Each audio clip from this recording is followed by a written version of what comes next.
Orang-orang bertakwa itu orang-orang kuat. Siapa orang kuat itu orang pasrah, Bu Leni Mariati.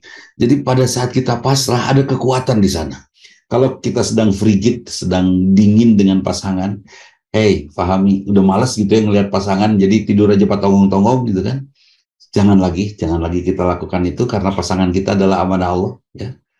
Peluk dia, mesra dia, mesrai dia, dan berikan kehangatan kepada dia.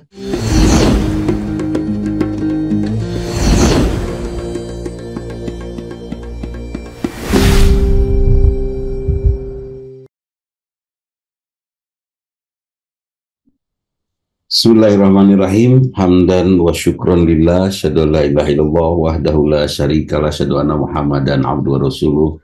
Allahumma sholli ala Muhammad wa ala ali wa sahbihi ajmain, amma ba'du. Hadirin, sudah kita bahas tentang orang bertakwa dan orang-orang kafir, juga orang-orang munafik. Bahwa ternyata memang kebalikan daripada ketakwaan adalah kekafiran. Orang-orang yang bertakwa adalah orang-orang yang beriman, kan? Intinya itu.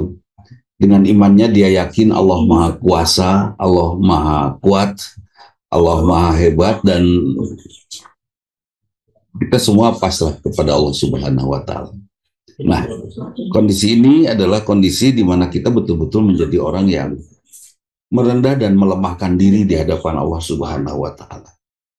Kenapa melemahkan diri? Karena ciri orang-orang kafir adalah orang-orang yang tidak bisa mendapatkan nasihat. Jadi, Kang Bayu, sehat ya. Orang-orang bertakwa itu orang-orang kuat. Siapa orang kuat itu orang pasrah, Bu Leni Mariati. Jadi pada saat kita pasrah ada kekuatan di sana. Bukan lagi orang yang sekedar pasrah itu menyerah kalah. Enggak.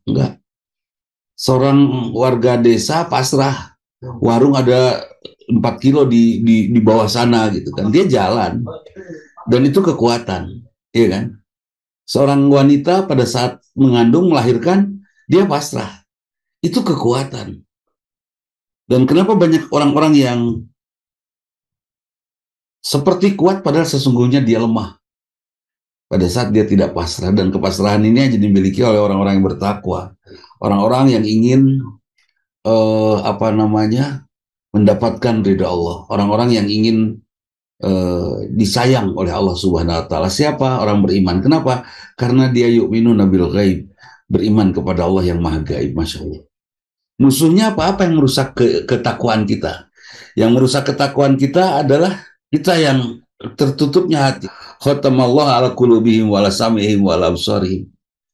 Nah, musuh daripada ketakwaan itu adalah pada saat kita ditutup mata, telinga, dan hati. Kalau mata tidak tertarik, dia tidak mau mendengar.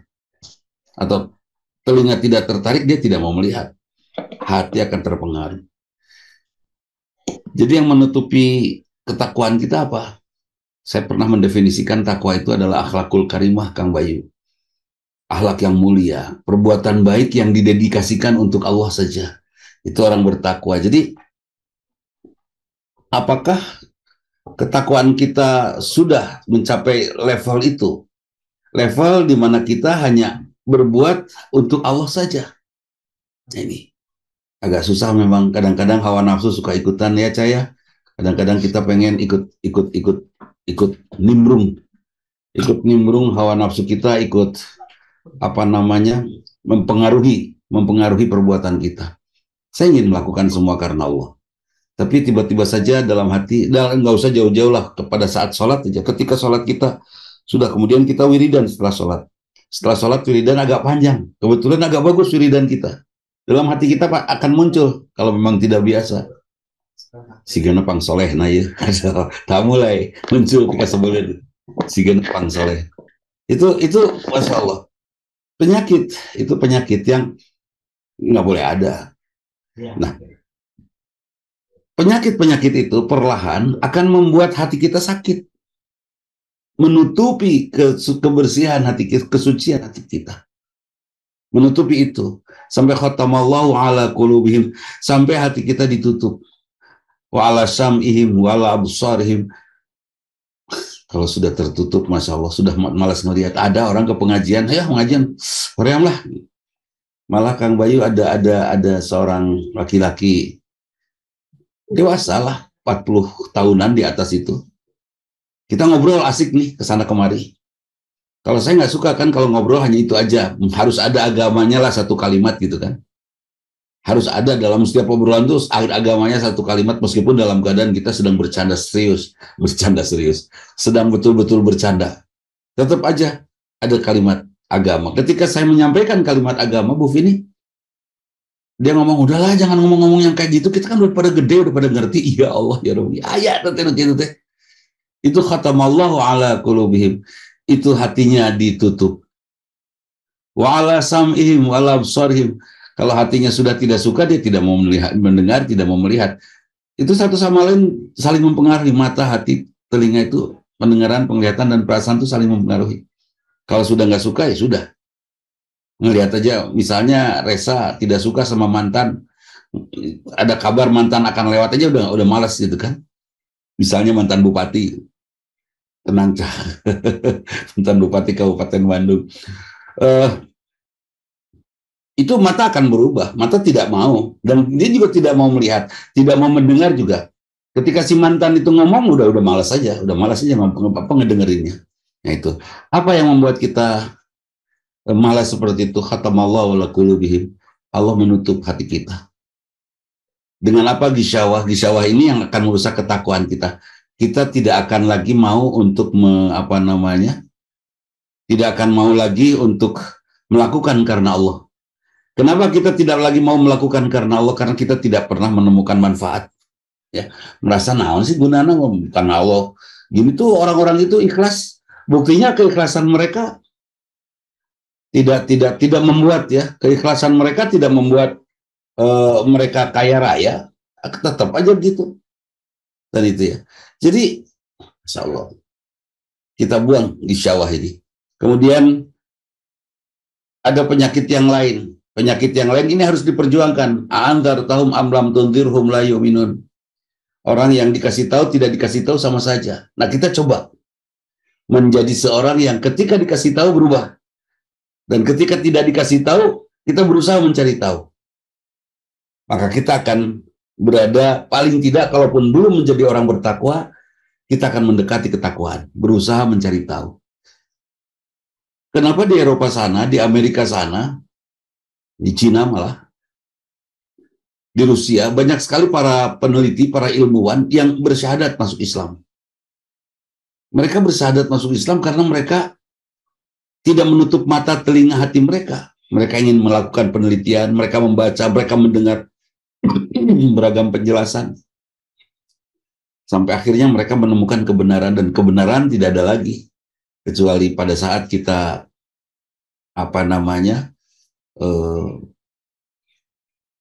membaca Al-Quran, kebenaran itu pada Al-Quran.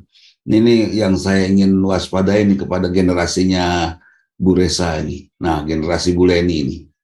Apa itu? Jangan terlalu mencintai meme, ya, quotes-quotes yang indah di medsos kita ini. Hidup adalah perjalanan panjang dan life is never flat. Tuh, segenuknya. Tetap quotes yang terbaik untuk kita Al-Quran, hadis. Udah, nggak ada yang lain. Sepakat ya? Kita lewat aja lah quotes-quotes yang itu, udah nggak ada lagi quotes yang seperti itu. Kenapa? Saya khawatir quotes itu akan menutup hati kita. Menutup hati kita, quotes itu akan menjadi gisyawah. Quotes itu akan menjadi sesuatu yang membuat kita akhirnya lupa pada Al-Quran. Seperti itu. Ya. Karena akhirnya banyak ustadz dinasihati oleh istrinya dengan quotes. Tuh Pak, nih kata quotes sudah. Seperti kemarin ada pertanyaan, katanya Ustadz, ini ada kalimat bagus, naon, dia bilang gitu kan. Seorang laki-laki berdoa kepada Allah, ya Allah, jadikan istriku istri yang enak dipandang untukku, enak ditatap, dilihat, dinikmati olehku. Jadikan istriku indah. Saya bilang indah ya, Cik, indah nggak boleh nih, ini ibu siapa ini pakai Asus ini. Dinasehati kalimat itu katanya, ya, dia berdoa kepada Allah, minta, ya Allah jadikan istriku indah untukku. Ya bahaya kalau istrinya jadi indah, nanti semua orang akan menyukai dia, benar nggak? Saya bilang itu kalimatnya indah memang, tapi Kalau ditelisik lagi ini perlu pendalaman. Kalau sekarang ya Allah jadikan istri saya yang paling indah untuk saya. Kalau kata saya aja indah, kata orang lain juga pasti akan indah kan itu. Kata saya cantik, kata orang lain juga pasti cantik lah. Kalaupun tidak semua, sebagian orang akan mengatakan cantik. Biar karena saking indahnya istri saya digemrong batu depan bahaya.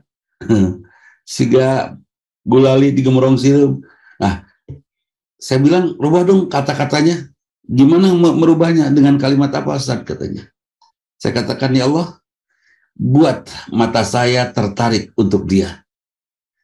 Bagi apapun dan seperti apapun kondisinya, bikin hati saya tertarik dan bikin telinga saya tertarik untuk dia. Kan itu ya. Terserah dia mau caludi, mau rudet, terserah, pokoknya saya suka. Nah, kalau Allah sudah membuat mata saya suka, hati saya suka, telinga saya suka, sudah, semuanya akan indah. Seindah apapun makanan, senikmat apapun makanan, kalau Allah tidak membuat lidah kita indah, kalau lidah kita mampu menikmatinya, kita tidak akan pernah bisa menikmati kenikmatan itu. Jadi tetap yang harus cantik itu, atau harus tampan itu pasangan atau kita yang menikmatinya. Menurut saya, jadilah orang yang mampu menikmati apapun yang ada. Kita. Bagaimana cara menikmatinya? Dengan terus bersyukur. Nah, di syawah ini dimulai dari sikap kebiasaan protes. Ini hati-hati. Ya, ibu-ibu ini. Ibu-ibu rajin protes. Perasaan kalau tidak protes teh penasaran gitu kan.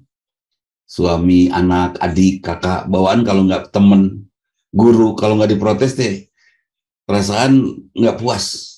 Padahal tidak harus seperti itu. Dimulai dari protes. Nah, sekarang ganti kebiasaan protes kita dengan kebiasaan menemukan hikmah. Ya, setuju ya, Bu Yosi ya? Kebiasaan menemukan hikmah. Kalau kebiasaan protes, nggak aneh. Tapi kalau kebiasaan menemukan hikmah, insya Allah kita akan menemukan banyak sekali ilmu. Jadi apa yang merusak ketakwaan kita? Yang pertama tadi, ditutupnya mata telinga oleh apa? Oleh gisyawah, oleh sesuatu yang menutupi sehingga kebencian. Dan dimulai dari mana kebencian itu? Kebencian itu dimulai dari protes. Nah ini, jangan protes lah. Suami mau kayak gimana juga nggak usah protes, sudah kita nikmati saja ya. Sudah, suami nggak pulang-pulang ya udah nikmatin aja. Nikmat kesendirian, nikmat sepi kita kan itu. Terus kita sudah masak, ternyata suami tidak mau makan masakan kita, ya sudah kita nikmatin sendiri aja, gemuk-gemuk sendiri, nggak apa-apa kan itu ya. Nah, kemampuan menikmati apa yang Allah anugerahkan, itu yang disebut Kang Bayu rodiyatan mardiyah itu. Ridho terhadap apa yang Allah anugerahkan. Nah, sekarang dicoba aja lah nanti ya Kang Bayu protes terus. Kang Aib tah kepada klien semua yang datang ke Taspen dibantu oleh Kang Aib. Masya Allah. Ternyata mereka rencet gitu ya, apa banyak macam-macam. Jangan protes, tetap syukuri Kang Aib supaya kita sehat. Supaya kita sehat insya Allah. Syukuri gitu kan. Sudah. Bagaimana dengan kondisi rezim? Ya sudah, syukuri saja. Saya bersyukur kok. Dari kondisi seperti ini saya harus berjuang untuk menjadi orang yang pintar.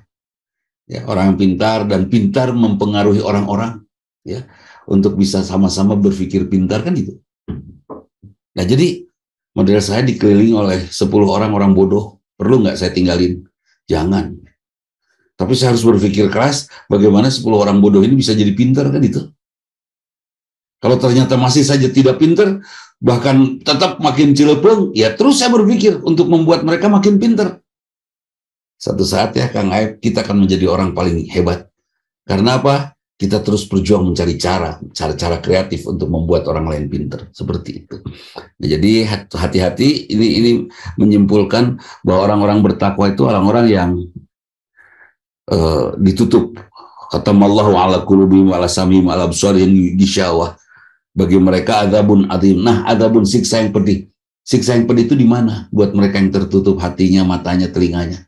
Pendengaran, penglihatan, perasaannya tertutup. Di mana siksa yang pedih itu? Tidak saja di akhirat. Kita harus pahami bahwa siksa itu bukan hanya di akhirat, di dunia. Sebut saja kegagalan. Beda ya.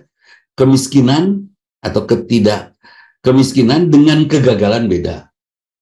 Ya. Kalau kemiskinan mungkin apa ya? Pokoknya beda lah. Gimana ya? Seorang yang miskin belum tentu gagal. Tapi yang gagal meskipun kuat, meskipun hebat, meskipun tetap kaya, saya sebut dia miskin. Seperti itu. Nah, jadi siksa yang pedih itu di dunia. Gini, Bu Yosi dapat perlakuan baik nggak dari masnya? Dapat ya, dari suami tercintanya dapat ya, oke, dapat. Tapi Bu Yosi sudah tidak mau dengar suami, sudah tidak mau lagi melihat suami. Tapi suaminya tetap baik atau biasa-biasa saja. Terus dijalani rumah tangga ini. Sampai pada saatnya, insya Allah, kita semua, Bu Yosi akan merasakan penderitaan yang sangat besar. Kapan? Pada saat tua. Setelah tua kita butuh ngobrol ya, Pak Aep ya. Nah, usia Pak Aep, ini usia butuh ngobrol dengan istri.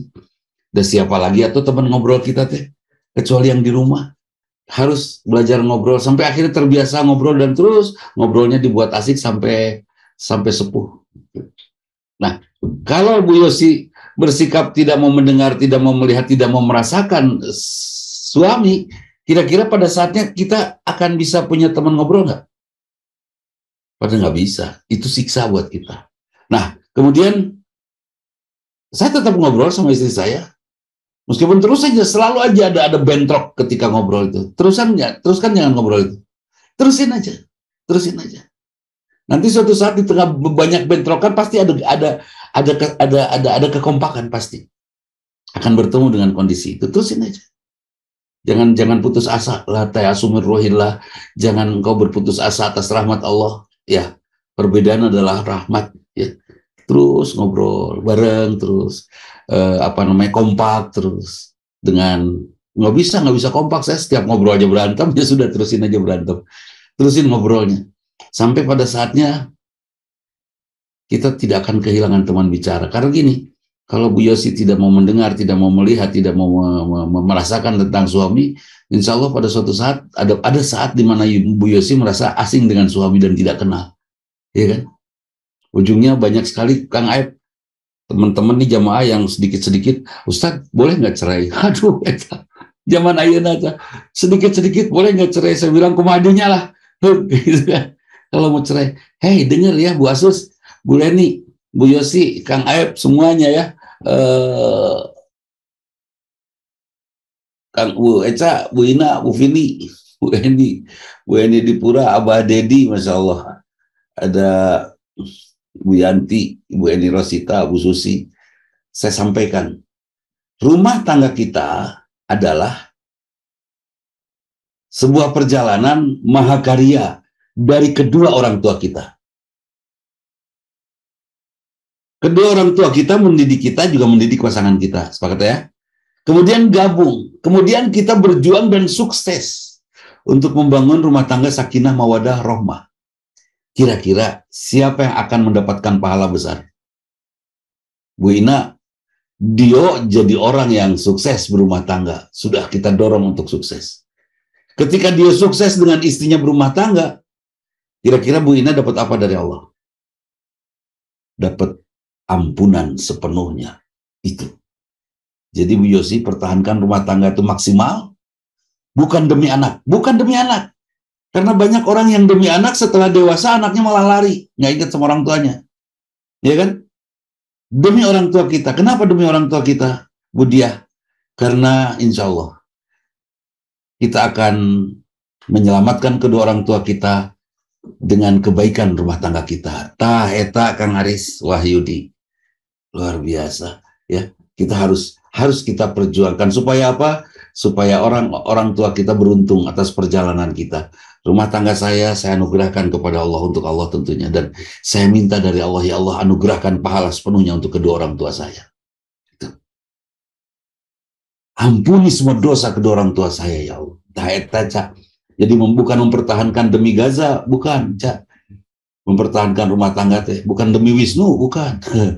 Tapi demi keselamatan kedua orang tua kalian. Di hadapan Allah.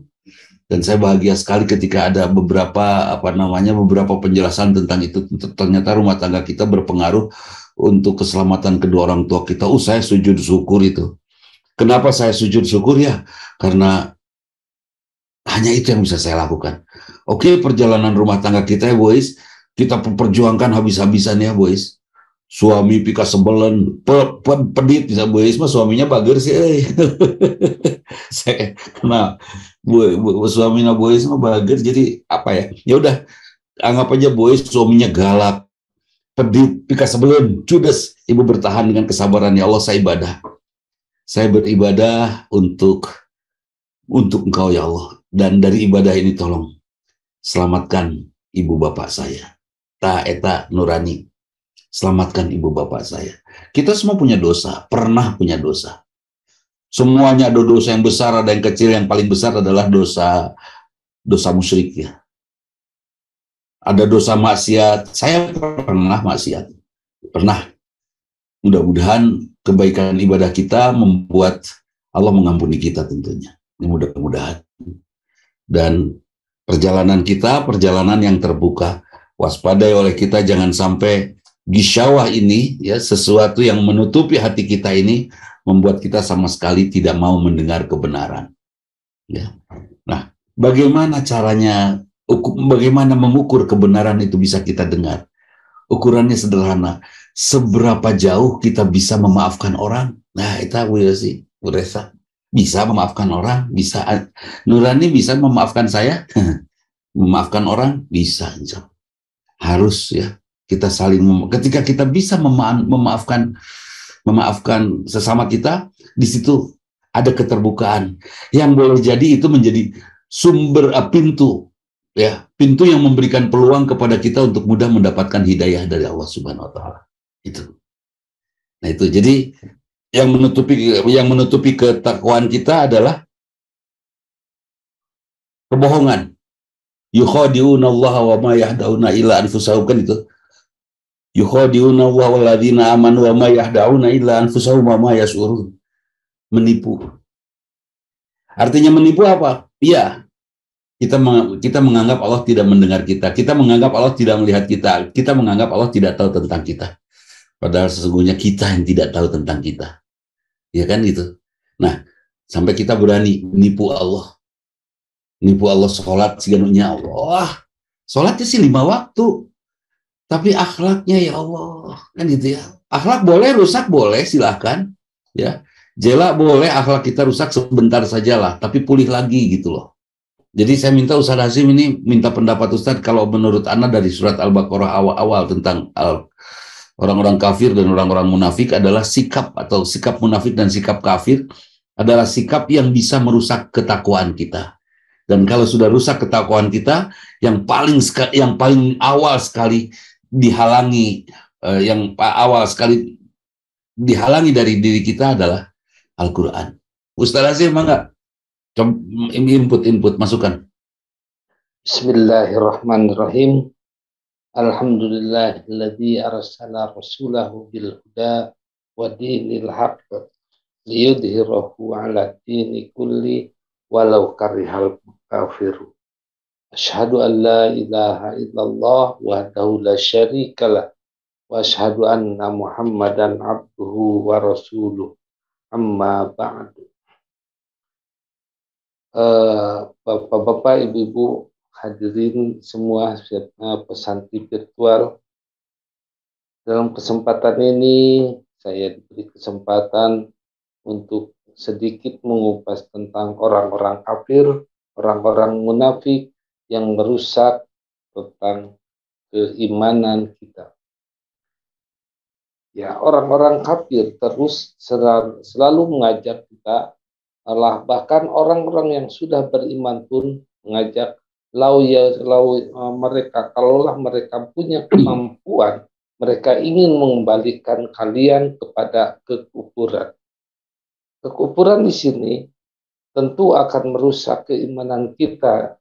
Yang jelas, kufurnya itu bermacam-macam, kufur terhadap ayat-ayat Al-Quran. Demi sedikit selalu berusaha mengembalikan kita kepada kekufuran. Kalaupun dalam hati kita tetap dalam keadaan beriman, mereka sedikit-sedikit mengajak kekufuran dengan berbagai macam cara. Entah dengan perilaku yang sedang membawa kepada kekufuran, mereka biarkanlah mereka sholat. tapi sholatnya tidak mempunyai arti. Biarlah mereka membaca Al-Quran, tapi membaca Al-Quran tidak menjadi tidak menjadi pegangan, tidak menjadi pedoman bagi mereka. Untuk itu, kita harus untuk mempertahankan keidah ini, mempertahankan keimanan ini senantiasa dengan berbagai macam cara juga kita mengikuti jangan mengikuti cara mereka, tapi tetap kita beriman kepada Allah. Jadi membaca Al-Quran walaupun sedikit, bahwa Al-Quran itu akan mampu menjaga keimanan kita, ketakwaan kita dengan mengkaji, memperdalam, mempertajam, memperluas dan memperjelas ajaran Islam dengan membaca Al-Quran. Nah, untuk itu mereka berawal dari sejak penjajahan itu, biarkanlah mereka membaca Al-Quran kepada kita, tapi jangan mengartikan, jangan tahu maksudnya. Biarkanlah mereka berlomba membaca Al-Quran, tapi mereka dijauhkan dari makna dan arti sebenarnya. Maka terpengaruh keimanan kita.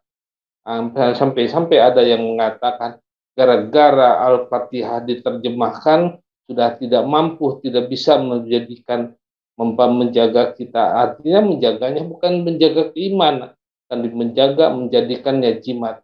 Nah, untuk itu ajakan-ajakan mereka atau suruhan-suruhan mereka sudah berhasil karena umat Islam, kalau umat Islam akan memperkuat akidah, akan kuat akidahnya dengan memahami dan dengan dekat dengan Al-Quran. Tapi umat Islam semakin jauh dari Al-Quran, semakin rapuh dan semakin rusak akidahnya. Sedangkan orang-orang yang kafir, mereka yang kadzabu, di dalam Al-Quran juga mendustakan kepada ayat-ayat Allah. Justru mereka mereka itu dengan berhasilnya perjuangan mereka dengan menjauh dari Al-Quran.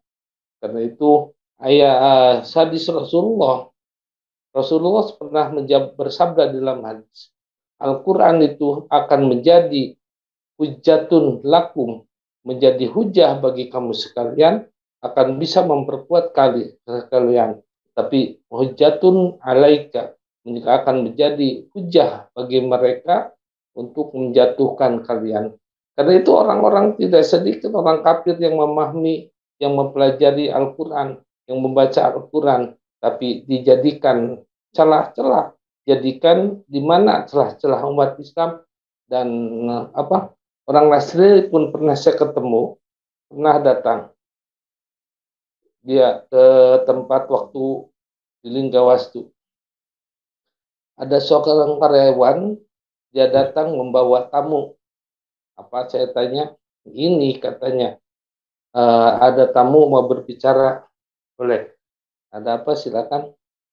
Dia mengatakan, ya kita sebagai umat Islam, sebagai warga Indonesia, walaupun berbagai macam agama, berbeda agama, jangan tidak boleh saling menyalahkan. Seperti umat Islam juga ada di dalam Al-Quran ayat-ayat ayat-ayat yang menjelaskan, memperkuat kepada kami bahwa ayat ini. Nah, itu juga memperkuat tentang ajaran Nasrani.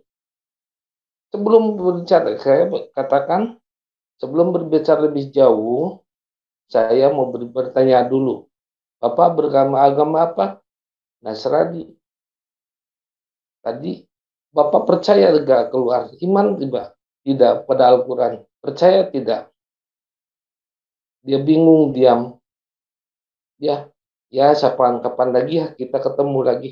Sebab kedua-duanya juga akan jawaban kedua-duanya akan menjatuhkan dia.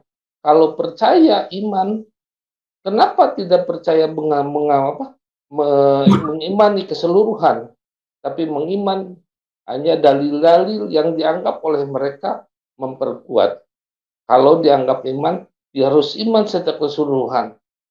Satu ayat pun tidak bisa. Kalau dia katakan, oh tidak beriman kepada Al-Quran. Kalau tidak beriman, kenapa dijadikan dalil? Tidak mungkin orang-orang yang tidak beriman kepada suatu ayat Al-Quran, kemudian dia menjadikan dalil dengan hal yang tidak dipercayai. Karena itu, walaupun kita bagaimana, Al-Quran itu sebagai pedoman, sebagai pegangan bagi kita, dan tidak akan sesat selamanya. Seperti Rasulullah mengatakan, taraktu fikum amroini ma in tamassaktum bihima lan tadillu abada. Aku telah tinggalkan kepada kalian, mewariskan kepada kalian. Aku tidak bisa mewariskan harta, tapi aku tinggalkan dua masalah. Amroini, dua urusan. Ma in tamassaktum bihima, jika kalian berpegang kepada yang dua itu, dijamin lan tadillu abada, tidak akan sesat selamanya. Kemudian Rasulullah mengatakan, apa yang dua itu? Kitab Allah, yaitu Al-Quran, sunnatan Nabi Sohiyah, dan sunnah nabinya yang sahih. Nah, karena itu pesan nama amanat Rasulullah itu yang Rasulullah wariskan, yang kita jadikan pegangan, yang insya Allah kita tidak akan sesat selamanya. Juara Ustaz Hasim. Ya, Itu masih jadi capek ya. masih Ya, ngegak kenanya. Ya iya. Ustaz Hasim mudah-mudahan cepat sembuh. Sengaja ini saya paksa Ustaz Hasim untuk bicara, mengedepankan semua apa yang ada di benaknya, mudah-mudahan segera pulih dari struknya. Ini sudah luar biasa Ustaz Hasim kemajuannya sekarang.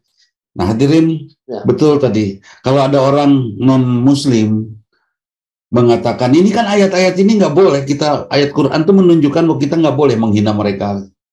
Kami tidak boleh Anda hina karena kami bukan Islam. Karena dalam Quran juga tidak boleh menghina kami, katanya. Ya, Ustaz Hasim menyampaikan, adik kamu Muslim bukan? Bukan, saya bukan Muslim. Beriman pada Quran? Enggak. Terus buat apa kamu pakai dalil Quran buat membela diri kamu? Janganlah, kan itu ya. Biar saya sajalah yang memahami Quran, jangan kamu, karena kamu tidak pernah beriman, kan itu ya. Iya. Itu yang luar biasa. Nah, kemudian juga kalau kamu beriman, sok adu semuanya, sok sholat, sok salah ya, syahadat, sok sholat dan seterusnya ya Kang Aga. Sekarang ini luar biasa. Ini juga pertanyaan Bu Leni Mariati dalam chat. Boleh ya hadirin juga. Bagaimana dengan quote atau nasihat yang disampaikan oleh para sahabat Rasul? Sepanjang para sahabat Rasul tidak bertentangan dengan hadis, kalau sahabat Rasul ya, sahabat dan tabiin itu masih saya dengar, dan para ulama itu masih saya dengar, yang merujuk kepada Al-Quran itu saya dengar.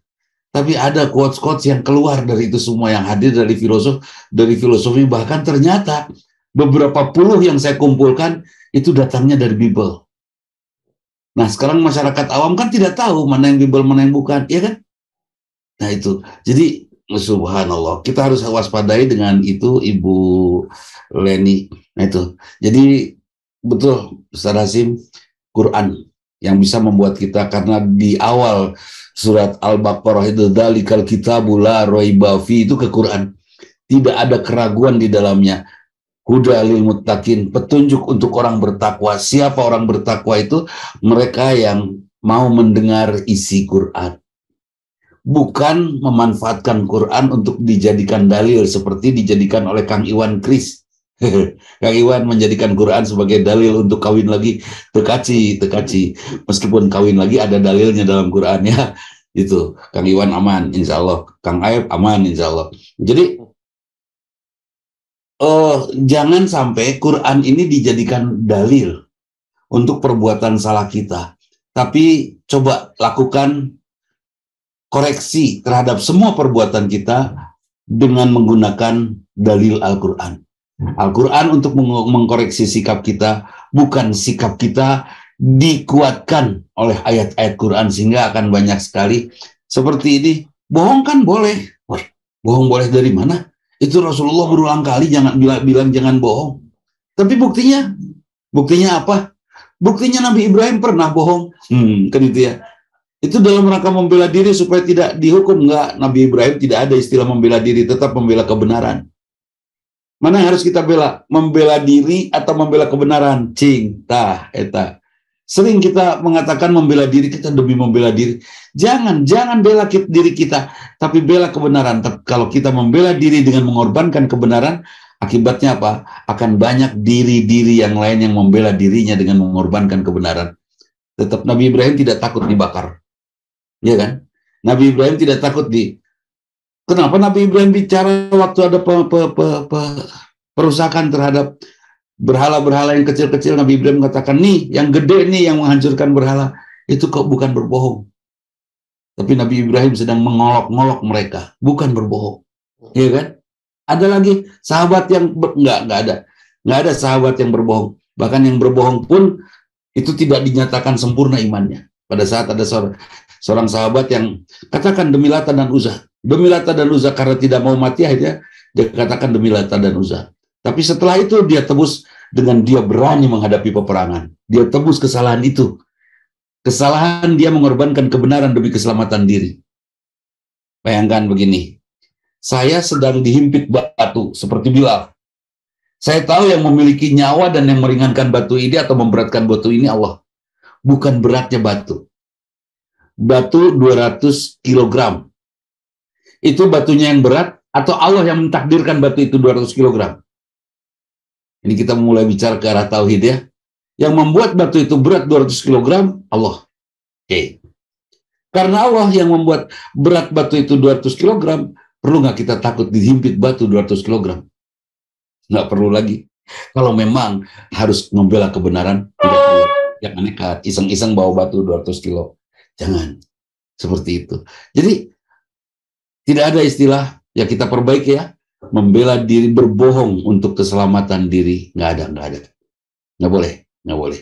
Tetap harus jujur. Nah, kemudian, luar biasa, Ustaz Hasyim menyampaikan bahwa Quran tempat kita kembali, kalau kita sudah mulai malas mengikuti dan mengamalkan Quran, mulai ketakwaan kita akan pudar. Nah, sekarang gampang nggak sih kita mengamalkan Quran? Jangan dibuat susah ya, dibuat gampang aja. Bahwa mengamalkan Quran tuh gampang. Misalnya ini dalam ayat ini. Dalikar kitabul la raiba alladzina yu'minuna bil ghaib. Gampang nggak beriman pada yang gaib? Gampang, udah ada, Allah ada, udah. Kan itu gampang kan? Udah. Kemudian ketika kita beriman pada yang gaib, berani nggak kita melakukan sesuatu yang salah? Ini berkembang ya, Nurani ya. Berkembang, dulu kita begini, sekarang mulai menjadi baik. Bu Ina, dulu kita begini ya, Bu Nenden, nanti menjadi makin baik. Semakin yakin Allah menatap kita. Ya, Kang Iwan. Dulu kita rada ragu-ragu nih terhadap Allah nih. Tapi setelah kita tahu bahwa Allah itu Maha Kuasa, kita imani lagi, kita tumbuhkan lagi. Kemudian, yuqimunas shalah. Orang bertakwa adalah orang menegakkan sholat. Hayu tuh, kita tegakkan sholat. Gampang nggak? Gampang ya, Bu Ina ya? Gampang. Bu Yosi gampang ya. Wa mimma razaqnahum yunfikun. Mampu menafkahkan rizki, artinya membelanjakan rizki, memanfaatkan rizki dengan sebenar-benarnya. Gampang nggak sih? Punya uang gini. Bu Leni punya uang 5 juta. Kebetulan Bu Leni tahu bahwa saya ada perjalanan dakwah ke Kalimantan dan butuh uang 4 juta. Kira-kira kasih nggak sama saya? Dan saya nggak punya uang. Dan insya Allah uang 4 juta itu sepenuhnya buat perjalanan dakwah, bukan buat makan. Ongkos aja. Kira-kira dikasihin nggak? Aduh, atau 4 juta dari 5 juta malah ada ruas. Kalau saya kasihin. Kenapa? Karena ya, wa mimma razaqnahum yunfikun, dia mampu menafkahkan rezeki dari Allah. Sudah tidak akan takut lagi. Ya mungkin di sini ada Reza Alfiani, ada Anjar Sari, ada siapa lagi, Cak, yang hadir di sini, Cak?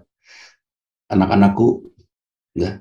Mereka sudah membuktikan banyak hal. Saya sudah mencoba 90% buat perjuangan, 10% ke rumah. Alhamdulillah, Kang Iwan tidak dimiskinkan. Ya, Bu Yesi sudah terbukti itu ya, Bu Yesi ya. Tidak dimiskinkan, sudah tidak ada berat-beratnya lagi. Gini aja lah, Bu Is, Tiani tah. Ibu Is menyusui berapa anak, Bu Is? 1, 2, 3 menyusui anak. 3 anak. Atau 12 anak ya? 3. Menyusui 3 anak. Oke, menyusui 3 anak. Habis nggak sih? Tidak. Tidak. malah nambah kan gitu. Kalau boleh mah anak pengen yang keempat juga lahir, hanya bapak tentu gitu kan. 3 anak tidak habis ASI. Dan anak tuh makin makin rakus anak dengan ASInya, itu ASI makin banyak. Itu luar biasa kan, seperti itu. Jadi ya Allah, ya sudah kita. Kemudian ladina yu'minuna bima unzila ilaika, beriman nggak bahwa semua yang hadir diturunkan oleh Allah, Quran dari Allah, Taurat, Injil, Zabur dari Allah. Oke. Beriman nggak bahwa hujan dari Allah? Beriman. Beriman bahwa gempa bumi dari Allah? Beriman. Semua yang diturunkan oleh Allah kita imani bahwa itu dari Allah. Ya, gampang nggak ngeyakinin gitu? Gampang. Kalau semua itu sudah yakin, kira-kira kita makin kagum nggak kepada Allah? Makin kagum. Kalau sudah makin kagum, kira-kira kita ingin nggak berbuat untuk Allah? Inginlah, pasti ya. Ingin berbuat untuk Allah. Seperti itu. Maka boleh ada pertaruhan yang lain? Kadang kita teh ragu akan nasib kita besok. Aduh, betul itu teh. Kang Bayu. Betul, kita sering ragu-ragu tentang besok. Padahal kita belum tentu sampai hidup kita sampai subuh, ya kan? Jalankan saja apa yang harus terbaik kita lakukan hari ini. Karena kita belum tentu mendapatkan subuh. Siapa tahu kita sebelum subuh kita sudah pulang. Kalau sudah kita lakukan yang terbaik hari ini, saat ini, maka pada saat pulang sebelum subuh, kita pulang dalam keadaan husnul khatimah. Nih, barang siapa meninggal mengucapkan kalimat la ilaha illallah, dia dijamin masuk surga. Tapi apakah yang disebut husnul khatimah itu yang mengucapkan la ilaha illallah saja? Tidak. Mereka yang beriman, jelas ya. Mereka yang tidak menduakan Allah, pasti ya. Ini yang disebut husnul khatimah. Mereka yang setiap hari perbuatannya semakin hari semakin baik, semakin berkualitas, dan meninggal di tengah-tengah kualitas tertinggi hidupnya. Sepakat? Itu husnul khotimah. Ada nu malas kedul, terus mengucapkan la ilaha illallah, tapi malas kedul, malas pisan gitu. Disuruh ini nggak mau, suruh itu nggak mau, bahkan kerjaannya minta, tapi terus mengucapkan la ilaha illallah. Bisa dia mendapatkan surga? Bisa. Kalau meninggalnya mengucapkan la ilaha illallah. Tapi bisa nggak dia meninggalkan kalimat la ilaha illallah itu? Bisa saja.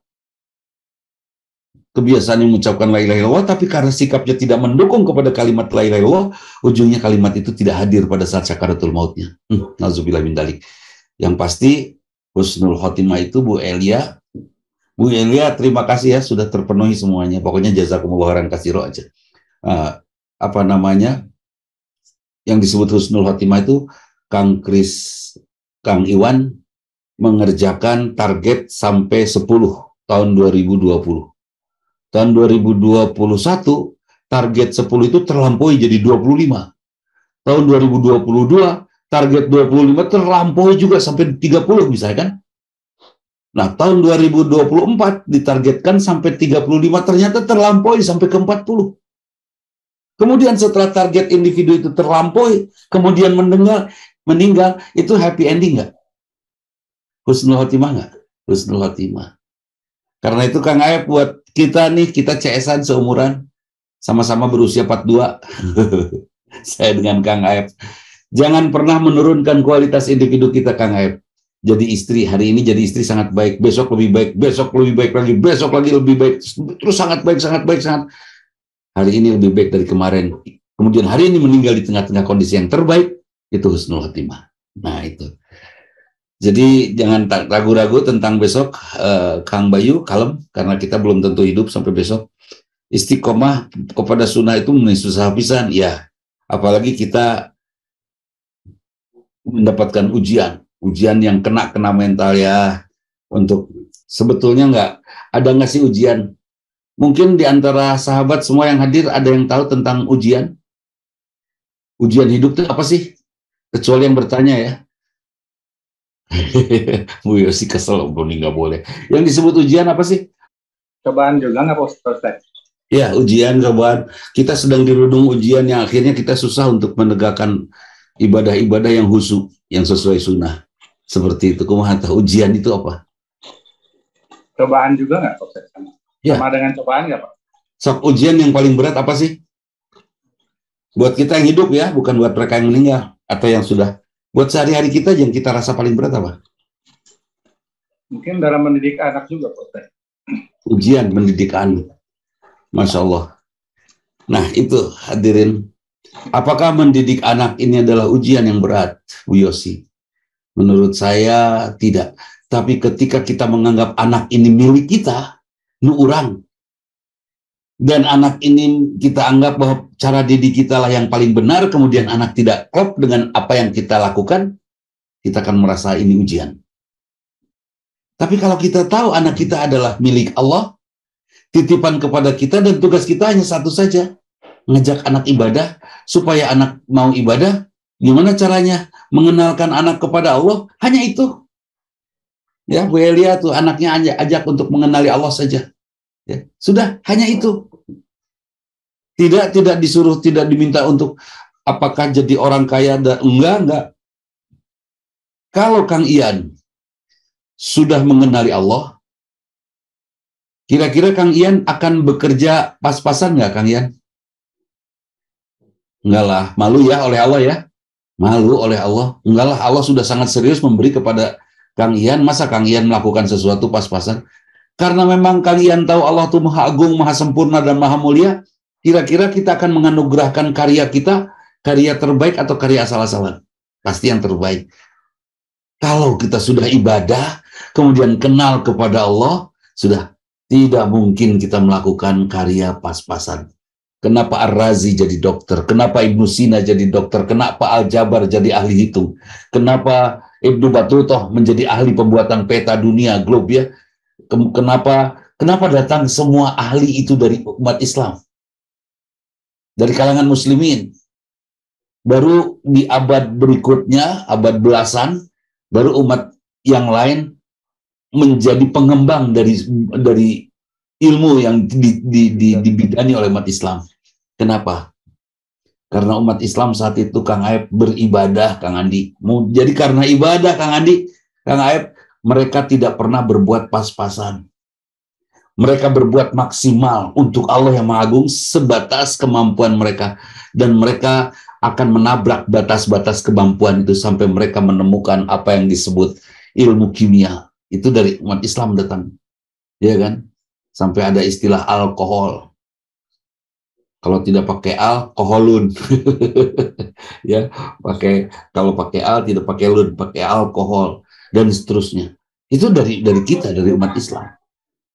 Kenapa? Karena ada kesungguhan. Terus kenapa sekarang umat Islam tidak mau melakukan banyak sekali kesungguhan yang sengaja oleh Allah sedang dirangsangkan kepada kita?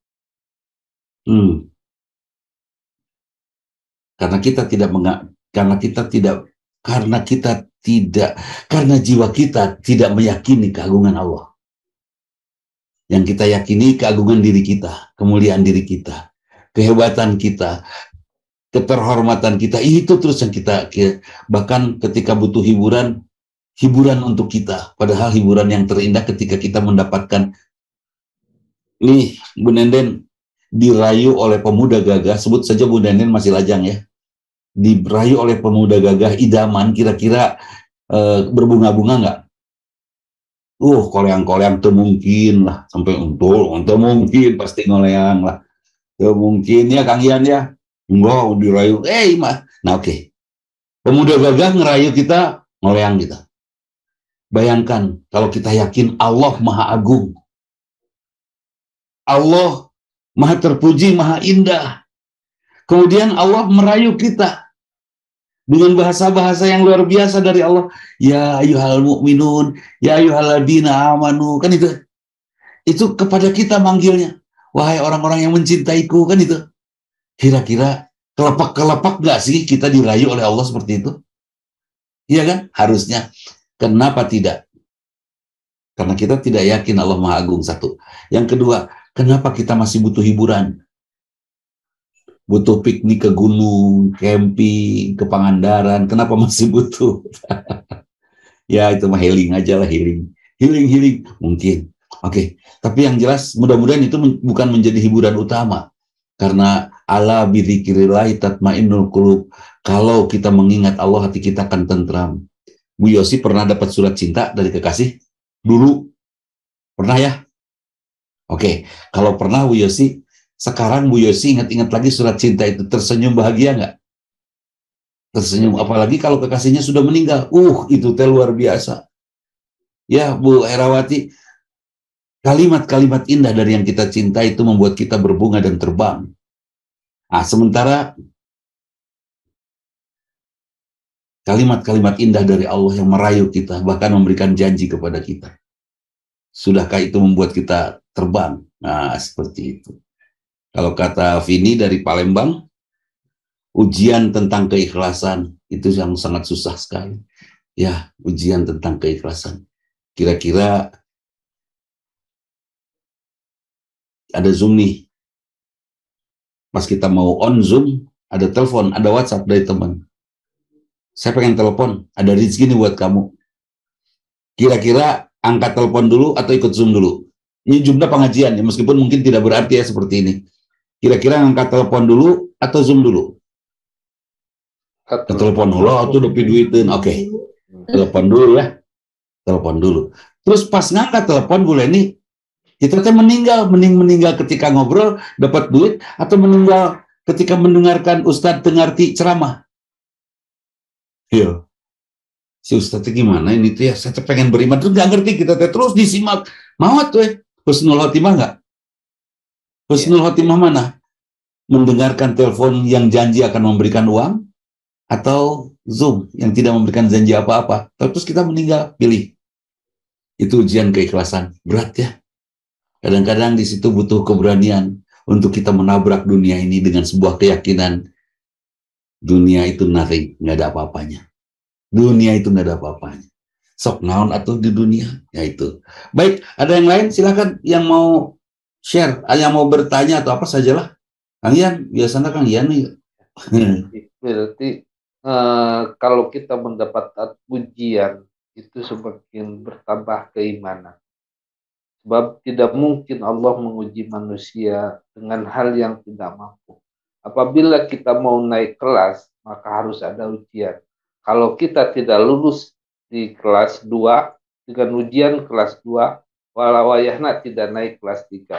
Kalau lulus di kelas 2, baru naik ke kelas 3. Itu ada peningkatan.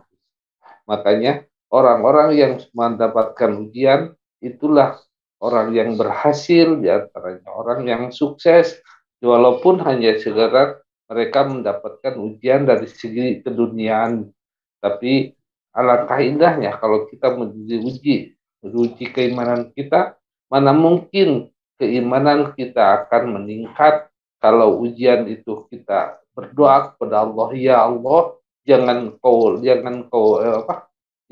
memberikan ujian kepadaku. Tapi kata Rasul, ya Allah, berikanlah ujilah saya dengan ujian yang sekiranya mampu. Sehingga ada orang, para sahabat di antaranya yang mendapatkan ujian yang lebih besar, tapi malah mereka tersenyum. Ini adalah pertanda Allah akan meningkatkan keimanan kita. Jika kita mampu menjalani ujian itu, lulus menjalani ujian itu, ya otomatis keimanan itu akan bertambah. Kalau tidak, ya wayahna di kelas 2 keneh, di kelas 3 keneh, mau naik ke KSMP, lamun manehna, kalau seseorang tidak lulus di dalam ujian kelas SD.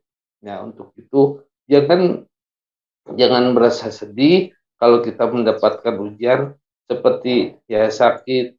Saya seperti sekarang mendapatkan ujian umpamanya, oh saya pikir barangkali Allah akan meningkatkan keimanan kita untuk dicoba supaya lebih dekat dengan Allah, supaya lebih beribadah dengan khusyuk.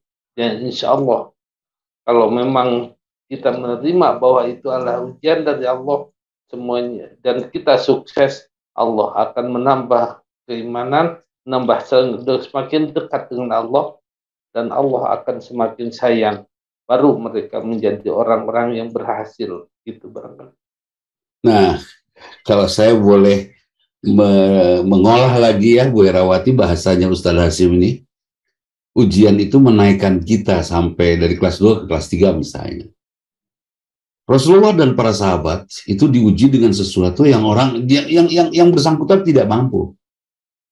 Tsunami itu ujian yang kita semua tidak mampu menghadapinya. Tapi dari ujian yang kita tidak mampu, kita mencari ilmu untuk bisa menemukan detektor tsunami. Alat lacak tsunami. Kan itu ya. Nah, ujian dimulai dari sesuatu yang berat. Kalau mampu mah bukan ujian. Bahkan bukan ulangan umum kalau mampu mungkin ya. Itu mah teka-teki silang. Jadi Bu Yosi setuju dapat ujian yang berat yang Bu Yosi sendiri tidak mampu menghadapinya, mangga asal Allah ridho. Baik. Rasulullah dan para sahabat tidak diuji dengan musibah. Kerugian, gempa bumi, banjir, penyakit, itu bukan ujian. Bagi mereka itu perjalanan yang harus mereka lalui. Ujian bagi mereka adalah ketika mereka merasa sulit untuk menemukan perilaku yang lebih baik. Itu ujian. Apa ya yang bisa saya lakukan yang lebih baik, Taita? Kan kalau kita mah tidak ke arah situ ya, bisa nggak kita ngadepin ini? Kita semuanya ke materialisme. Duh, rugi, satu. Aduh, istri cerewet, dua. Itu permasalahan-permasalahan yang sebetulnya, aduh, suami kok nggak pulang-pulang. Itu kan bukan ujian, ya sudah. Kalau suami nggak pulang-pulang, WhatsApp aja suami, Pak, rumah kebakaran. Pasti pulang itu. Lalu efek jawaban dari suaminya, ya udah bakar aja sekalian. Yuk, ya, itu malah rumit. Tapi yang jelas, ujian para sahabat itu ketika mereka tidak menemukan jalan untuk meningkatkan diri. Nabi Ayub itu gembira dengan sakitnya meskipun ada mengerang dan mengeluh sakit. Tapi dia yakin bahwa ini adalah dari Allah dan dia ridho terhadap anugerah Allah. Itu. Jadi ujian, keikhlasan, masya Allah, termasuk kegembiraan, kesenangan, kemudahan itu ujian. Bagi para sahabat itu tidak sulit. Yang sulit itu bagaimana menemukan hal yang lebih baik. Sehingga banyak sekali hadis-hadis yang saya melihat ya Ustaz Hasyim ya, hadis-hadis yang bertanya, ya Rasulullah, apa yang paling baik? Ya apa perbuatan yang paling baik yang bisa saya lakukan? Kata Rasulullah, jangan marah. Kata Rasulullah juga, Bu Endang Pamularsi, jangan hormati ibumu. Kemudian Sholat di awal waktu. Sholat di awal waktu itu perbuatan yang lebih baik. Sudah mereka lakukan semuanya. Ya Rasulullah, apalagi yang paling baik yang harus aku lakukan? Terus begitu kan? Itu ujian bagi mereka. Justru kalau mereka mendapatkan seperti tadi Ustaz Hasyim katakan, para sahabat itu tersenyum ketika mendapatkan kepahitan. Karena kepahitan disadari adalah ungkapan dari cinta Allah dan dia gembira ketika mendapatkan kepahitan. Nuhun ya Allah. Kemarin Ustaz Hasyim ada anak muda 48-an lah, 48. Dia lebih tua dari saya. 48. Dia terkena penyakit yang cukup serius. Chris. Sangat serius dan dia merasa dia akan meninggal. Begitu tegangnya dengan berita akan mati. Saya tanya kepada pemuda ini, kamu yakin akan meninggal? Ya nggak tahu sih, tapi penyakit ini mematikan. Oke. Mana yang lebih mematikan? Umur saya ini yang lebih mematikan atau penyakit itu? Sama, saya juga sedang tegang karena saya sudah merasa dekat dengan kematian. Seperti Anda juga merasa tegang karena merasa dekat dengan kematian. Sama kan? Jadi non bedana mereka yang terkena penyakit kanker stadium akhir dengan orang tua yang berusia 60-70 tahunan yang merasakan kedekatan dengan kematian. Sama kan? Sama-sama takut mati. Supaya tidak takut mati, apa yang harus kita lakukan? Ibadah yang banyak, betul. Untuk apa ibadah kita yang banyak itu? Untuk mengenali Allah. Kalau sudah kenal kepada Allah dari ibadah-ibadah kita, insya Allah kita akan rindu bertemu dengan Allah. Kalau sudah rindu bertemu dengan Allah, kita tidak akan takut lagi menghadapi apapun. Jadi sekali lagi, tadi Bu Yosi, ujian itu ada, buat kita harusnya sudah berubah. Ujiannya apa, Eca? Ujiannya adalah saya ingin meningkatkan kualitas ibadah dan individu kita. Tapi kalau saya belum menemukan caranya, mungkin saya akan baca-baca hadis lagi. Apa ya perbuatan yang harus saya lakukan? Saya baca hadis kan? Apa ya terusnya saya baca hadis. Apa ya yang harus saya lakukan? Oh ini, oke, saya coba. Cek hadis, kata Rasulullah ada ini, lakukan ini. Oh, oke, saya coba. Setelah beres itu, apalagi ya? Ketika kita tidak menemukan hadis atau ayat Quran yang menganjurkan kita melakukan yang lebih baik, mulai kita gelisah. Gelisah apa? Karena Allah sedang mulai. Kita akan merasa Allah menjauhi kita sehingga kita tidak dipertemukan dengan kalimat-kalimat yang membuat kita semakin baik. Kalimat-kalimat perintah ya yang membuat kita semakin baik. Kan itu ujian. Raja memerintahkan prajuritnya untuk memikul beban batu seberat 40 kilo harus dibawa sendiri. Kira-kira dengan jarak perjalanan 4 kilometer. Kira-kira kita gembira nggak disuruh raja ngangkat itu? Gembira. Gembira. Dan raja menerimanya dengan cukup ucapan, terima kasih, kamu hebat, tanpa senyum. Tapi raja selalu tersenyum ketika melihat kita melakukan yang terbaik. Baju yang tadinya rada selordeh, rada dibuat rapi, raja senyum. Sepatu yang tadinya tidak disemir, terus kita semir, kita hitamkan. Oh, raja senyum lagi. Apa yang lebih berat? Mengangkat beban tugas dari raja atau membuat raja tersenyum? Susah membuat raja tersenyum. Mana yang lebih berat? Membuat raja tersenyum. Bagaimana Allah ridho? Itu yang sangat berat. Kalau melakukan perintahnya insya Allah gampang. Bisa semua bisa pasti. Kalau melakukan, menghadapi ujian-ujiannya pasti bisa lah. Insya Allah. Yang berat itu bagaimana membuat Allah ridho. Eta Kang Andi. Ini intinya. Jadi tadi Quran, hati-hati, jangan sampai kita tinggalkan. Yang kedua ada ujian-ujian yang harus juga kita jalani. Jangan sampai ujian itu justru menutupi hati kita, gisyawah, sampai kita tidak mau mendengar, tidak mau melihat. Kalau kita sedang frigid, sedang dingin dengan pasangan, hey, pahami, udah malas gitu ya ngelihat pasangan, jadi tidur aja patonggong-tonggong gitu kan. Luar biasa. Jangan lagi kita lakukan itu karena pasangan kita adalah amanah Allah, ya. Peluk dia, mesra dia, mesrai dia dan berikan kehangatan kepada dia. Ya. Ya, Bu Nenden melihat ke belakang takut kedengar sama pasangannya. Bisa apalin kasih Mas, bahaya. Aduh, tidur harus berhadap-hadapan. Nah, terus apa namanya? Nikmati semuanya. Maka mata kita, telinga kita, perasaan kita, penglihatan, pendengaran kita tidak akan ditutup oleh Allah. Kita akan tetap bisa melihat keagungan dan melihat hikmah sampai kita bisa mendapatkan hidayah untuk tetap berada dalam ketakwaan itu. Kemudian tadi ujian Ustaz Hasyim matur nuhun, inspirasional itu tadi. Ustaz Hasyim membuka kuncinya, nyekrekeun kuncina, mukakeun pantonya, saya menerabas masuk. Ujian bagi para sahabat bukan beratnya beban hidup. Ujian bagi para sahabat sulitnya mencari cara bagaimana Allah tersenyum. Itu. Ya Kang Aib, mari kita setiap hari membuat Allah tersenyum ya. Ya, bareng-bareng kita bikin Allah tersenyum Kang Iwan. Nanti pokoknya megaspol misi maut ya Bu Diah, siap Bu Diah? Bu Diah siapa aja lah pasti, luar biasa. Malam Jumat ini menjadi malam yang membuat kita terhindar dari Dajjal pada masanya. Tapi Cina baca Ashabul Kahfi. Maksudnya baca Ashabul Kahfi pada surat Ashabul Kahfi pada malam Jumat itu apa maksudnya? Maksudnya fahami Ashabul Kahfi itu adalah pribadi-pribadi yang mau berpisah, mau berbeda dari keburukan orang. Kerajaan waktu itu sangat buruk. Para Ashabul Kahfi ini adalah para penggawa raja, para penasehat raja. Kemudian dia mau pergi meninggalkan status sosial, posisi dan rizkinya demi tegaknya tauhid. Ikuti Ashabul Kahfi. Jangan ikut-ikutan sama yang lain kan itu. Meskipun dijanjikan ratusan juta, ratusan miliar, bahkan triliunan, jangan ikutan. Seperti maaf ya, kasusnya Ferdi Sambo, mereka yang merasa ditipu oleh Ferdi Sambo. Anak buahnya, saya udah berkarir sekian puluh tahun, tiba-tiba ditipu sama dia. Waktu itu kalau ini tidak terungkap, mungkin mereka tidak merasa tertipu, tapi karena ini sedang diungkap oleh pengadilan, jadi merasa tertipu ya. Nah, buat kita jangan sampai merasa tertipu nanti pada saat yaumul hisab, nanti ketika kita diadili. Tidak, jangan ya. Kita lakukan saja sesuatu yang membuat Allah tersenyum. Bukan dengan membaca surat Al-Kahfi, tapi fahami surat Al-Kahfi dan ikuti karakternya. Berani menegakkan kebenaran meskipun kehilangan dunia.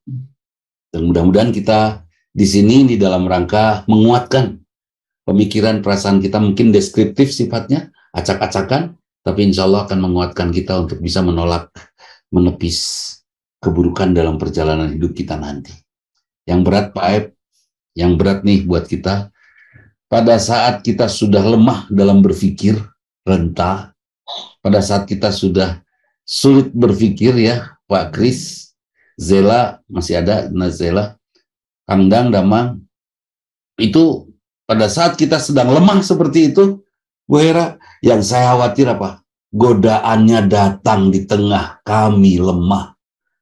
Karena itu Rasulullah sangat suka dan banyak sekali mengucapkan kalimat doa. Ya maqalibal, ini kata istri-istrinya. Sering sekali Rasulullah mengucapkan itu. Ya maqalibal qulub, sabit qalbi ala dinik. Wahai penggerak hati, tetapkan hati kami dalam agamamu. Menghindari dajjal seperti itu. Kalau orang biasa rame-rame, bering kali itu, bering kali dia ada keramaian, bering. Kemarin sampai lupa menjaga kebersihan. Wisata di Masjid Al-Jabar. Saya jadi nyesek gitu ya. Kasihan orang sananya jadi kebawa macet ya. Jadi terpengaruhi kehalangan dan lain sebagainya. Memperlakukan masjid biasa saja, jangan dijadikan tempat wisata. Orang bering ke sana ya. Dari Cirebon juga banyak Bu Elia bering datang ke Al-Jabar. Nah, kenapa kita terbawa oleh ramainya orang? Jangan. Kita tidak akan terbawa oleh ramainya orang, tapi kita akan justru membangun kekuatan pada diri kita. Mudah-mudahan pengajian kita pada malam Jumat ini mudah-mudahan menguatkan kita. Kang Ian memberikan salam kepada Kang Andi. Andi damang dijawab ku Kang Andi diantepkeun. Karena di handphone susah ngejawabin. Gitu ya. Mudah-mudahan Allah ridho kepada kita semua. Itu saja, mohon maaf. Untuk saudara-saudara kita yang sakit, mudah-mudahan segera disembuhkan, dan yang baru saja pulang, mudah-mudahan diistirahatkan, atau yang sudah pulang diistirahatkan oleh Allah di alam barzah dengan istirahat yang menenteramkan. Amin ya Allah. Kita yang sedang berusaha, mudah-mudahan tidak dirugikan oleh Allah, dan diberikan kecerdasan untuk bisa berniaga semakin baik, sampai kita menguasai dunia ini. Amin ya Allah ya Rabbal Alamin. Itu saja, mohon maaf. Aku qouli hadza wa astaghfirullah li wa lakum. Assalamualaikum warahmatullahi wabarakatuh. Waalaikumsalam warahmatullahi wabarakatuh. Tenang proses. Alhamdulillah. Pak Ustaz.